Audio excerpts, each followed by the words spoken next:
My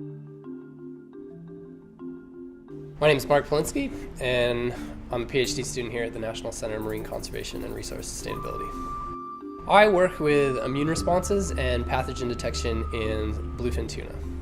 Bluefin tuna make up one of the most important and economically large fisheries in the world, and most of that is driven by the Japanese sushi markets. So the Japanese have developed, or the first ones to develop, culture techniques to do the whole life cycle of these organisms. But during production, there's definitely some problems that can occur. One of those problems is exposure to pathogens in the environment, specifically cardiac parasites. So these are blood flute parasites that enter the fish and can cause disease.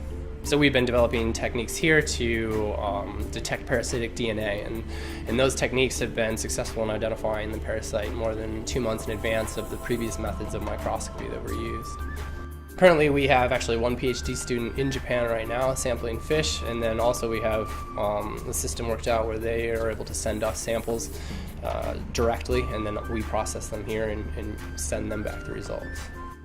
Using these molecular techniques is actually really important in understanding both the response of the host as well as the distribution of the parasite. We can, by identifying DNA and RNA specifically to that species, we can then assess what kind of responses go on inside the organism in combating disease, and also how effective a treatment possibly is during its application. I chose to come here because of the reputation that this lab has internationally, and for the depth of resources that are available here. My major professor here, Barbara Noack, heads a very large research group, more than 15 PhD students and 3 postdoctoral research fellows, and that's a really good resource to have as a student. I'm actually a fairly outdoorsy person. I do a lot of rock climbing and kayaking and trail running, and so for me, Tasmania has actually been really good. There's a variety of all those things here on the island, and I've utilized it to its fullest.